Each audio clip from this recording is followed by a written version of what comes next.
Thank you so much. Thank you so much. So before I'm starting my presentation, as my name card shows that I also work for the governmental organization. Hence, I'd like to clarify that my presentation does not represent any organization but exclusively my own capacity. I have to say this at the beginning, otherwise I'm going to be in huge trouble. So, this presentation, false fiction behind opinion rules. In the call for the papers of this conference, there was a question which asked by the organizer, which triggered my interest. Is the classical paradigm of state practice and opinion juris still valid today? I believe this is also reflected to the presentation of my colleague Kitty Goldman.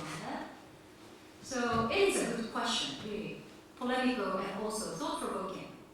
However, it seems to me that this question has a small premise that this paradigm was used to be valid, or possibly it is still valid. And I disagree with this. My answer is, it was invalid from the beginning. So I say invalid because the paradigm of customary international law has a theoretical flow which is incurable without conflating customary international law and treaties.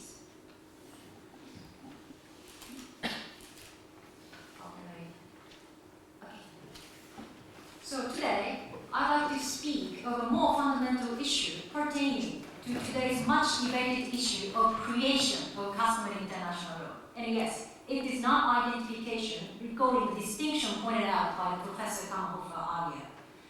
It is widely considered that the subject of this creation is a state, as expressed in the term acceptance as law by states at some point in the past. To make a long story short, I think I share the similar proposition as Professor Dappermont earlier stated. Custom has never made in the past. But my emphasis is not on the element of time, but it is subject. Hence, I reformulate this proposition as conferral of legality to custom by states never happened. In my presentation today, I will go a step further than this proposition. I explain why and how. As in the title, the false usage of legal fiction underlying the concept of opinion juris. So, as you see in the table of contents on the screen, I will particularly speak about the conceptual premise of opinion juris, which is widely understood as an unintentional or unwilled form of creation of legality. In the next 12 minutes, I argue that unintentional form of acceptance of law is a construction established by a false usage of the fiction of anthropomorphism in the theory of sources. In doing so, I shed the light on the state's character as an aggregated being, consists of different domestic actors, which I believe that the reason I am placed in the panel on the various actors. I will come back to this point in the second part of my presentation. So, let me turn to the first part, opinion juris as belief, unintentional acceptance as understood by the ICJ and ILC.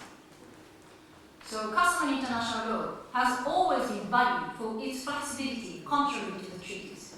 This flexibility is created by non-existence of formal criteria to confer a legal nature to customary rules. Special rapporteur Maiko Meguro, the ILC, stated the creation of customary international law is not an event that occurs at a particular moment. The International Court of Justice in the North Sea Continental Shelf case used this very widely used rhetoric of belief to explain this flexible nature of customary international law as a source of international law. The basic narrative of opinion juris expressed by the courts as a belief, or maybe a conscious of duty as PCIJ SS Lopez case, is the declaration that the legal obligation had existed at the time of state conduct. This proposition is a result of pragmatism by the court to circumvent the question of the sources, creation of legality. The courts does not handle the conferral of legal nature, but it simply declared that certain state practice was driven by the recognition that a custom turned into a legal obligation at an intangible time in the past. The underlying premise of the proposition is that the state gradually and spontaneously build up the conscience of duty before the conduct takes place. This feature of the law pre-existed an intangible time in the past, is also supported by the dominant scholarly position in explaining the relationship of elements of CIL. As is well known, however, this construction has been criticized by the scholarship as well. A considerable number of authors criticize the uncertainty of standard in which the court distinguishes the state practice with opinio juris and other non-legal practice. Some authors further advance this point to argue that identification of customary international law, which means distinguishing the practice based on law and practice not based on law, is not possible without accounting for the creation of law, unless the ICJ based the premise on the natural law. And of course, the issue of logical paradox between the state practice and opinio juris was repeatedly raised around the presumption of pre-existing law. In regards to the criticism on the concept of opinio juris, the responses by the current work lines of ILC led by Sir Maiko Meguro is briefly touched upon here. First of all, special rapporteur would simplify the task of ILC by dividing the problem into two issues and focus on only one. The first issue is that of formal criteria for conferral legal nature to the customary rules. The second issue is uncertainty regarding the standard to distinguish the legal state practice in contrast to non-legal state practice for assessment of the court.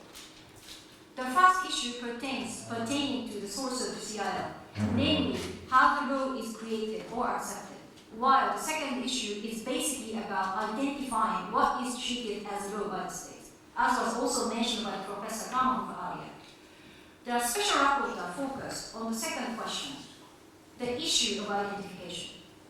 This is also reflected in the ILC conclusion, which clarifies that ILC does not deal systematically with how such rules emerge, change, and terminate.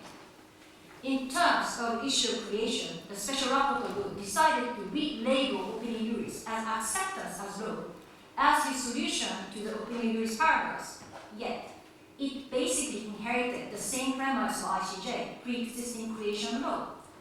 Hence, creation, or in the wording of Maiko Meguro, acceptance of customary international law is constructed as a gradual process, while state came to recognize certain custom as law at some unidentified point of the past.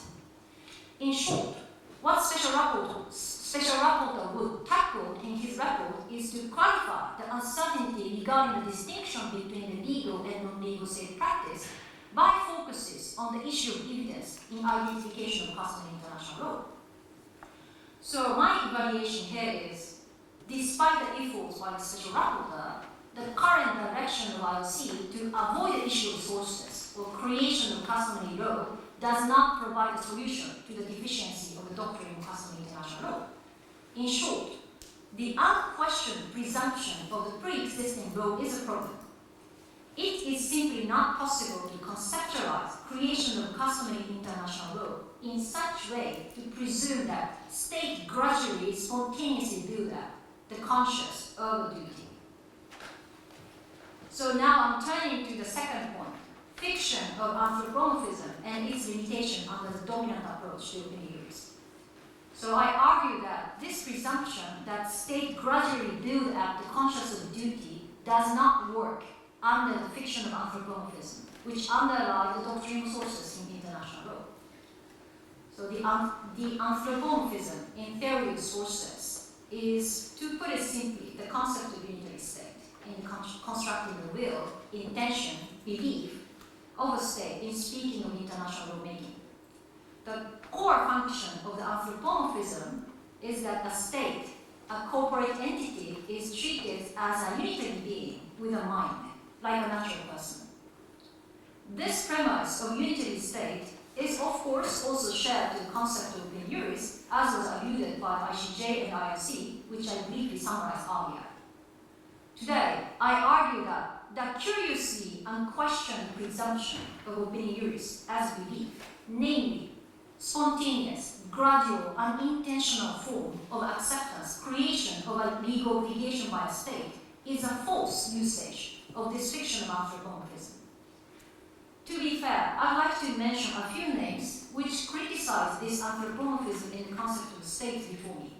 For instance, Donato, Akehurst criticized this unitary view by saying states do not have a mind of their own like natural persons, since states and institutions consist of various organs and actors. However, as they did not expand on this point further than a description or a basis of simple denial of the two-element approach, this position has been ignored by the mainstream positivist theorists. So, drawing upon their great criticism, I'd like to advance my critique on the usage of this fiction of anthropomorphism in the doctrine of customary international law. With regards to the unitary state, the conceptualization of a mind of a state is, as I have already mentioned, an obvious legal fiction. The classical definition of legal fiction, which is widely accepted, is that fiction provides a harmless simplification or necessary twist of the facts, which is publicly deployed to make use of the existing legal system rather than announcing the vacuum of law. In terms of international lawmaking, consent by a state can be considered as a typical use case of this legal fiction. Technically speaking, what is constructed as a consent by a state is a state position formed as a result of coordination and decision-making by the various domestic constituent actors. To put it differently, the fiction of anthropomorphism was built around the presumption that this decision made by the states are somehow immediately imposed and implemented by all its actors. This fiction has a particularly crucial importance for the theory of sources, since a certain mindset or internal perspective of legal subject is considered as a material source of law, at least under mainstream positivist theory. This is how the legal fiction works for the consent by a state. Now I am turning to the legal fiction of belief. As I have explained earlier, opinio juris as a belief is understood as a process where the custom turned into law gradually. And anyone, even the state herself, cannot identify the moment she accepted, created the custom as an obligation. As I explained earlier, a legal fiction provides a harmless simplification or necessary twist of the facts. The function of fiction is to twist the fact A into fact A dash so that it can fit into the existing legal system. Hence, it can only transform the existing fact into other fact. In other words, legal fiction cannot create a completely new fact out of nothing. If I apply this to fiction of anthropomorphism, if there is no decision-making among the domestic actors, there is no consent by states. Hence, the fiction of anthropomorphism, a legal conscious state requires that a certain domestic decision-making process actually takes place to form a state position beforehand. This nature of legal fiction would have a problem with the dominant understanding of opinio juris, which is presumed on an unintentional form of confer of legality. Particularly, the problem whether a state can form a position to accept certain international legal obligation gradually and unintentionally. Yes. How the formation of opinio juris can evade all these scrutiny and approval by the domestic constituencies when the belief of acceptance as law equally binding as a consent to be bound. It is far from clear that what a real-world fact would correspond to the fictitious postulation of unintentional, spontaneous, and gradual conferral of legality over a period of time. So obviously my time is running out, so I'd like to turn to the conclusion.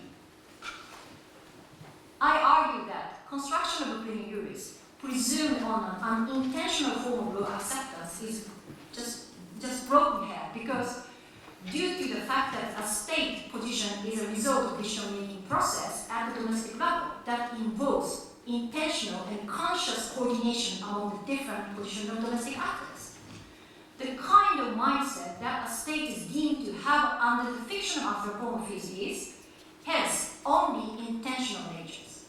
This leads to the conclusion that presumption of unintentional acceptance of legal obligation that underline the concept of opinio juris is simply a false usage of legal fiction. Hence, customary international law is logically broken concept as a source of law. So the mainstream theory on customary international law still deem that states are the mastermind at all levels of creation and identification of customary international law, both in a theoretical way and empirical way. However, suspending the fiction of anthropomorphism as a theoretical exercise elucidates that the creation of customary international law is actually based on something which is external to what can be deemed as the mindset of states. For the sake of constructive discussion in the future, taking into account the necessity to maintain the coherence of our legal order on the one hand, still, we should once get rid of this disguise of the state as a mastermind in the creation of customary international law for our further thinking exercise, because this is not what is happening for the customary international law, if there is. This disguise not only put the state to the position of strawman, but further, the uncertainty only benefited creeping hegemony and disruption of practice. Thank you for listening.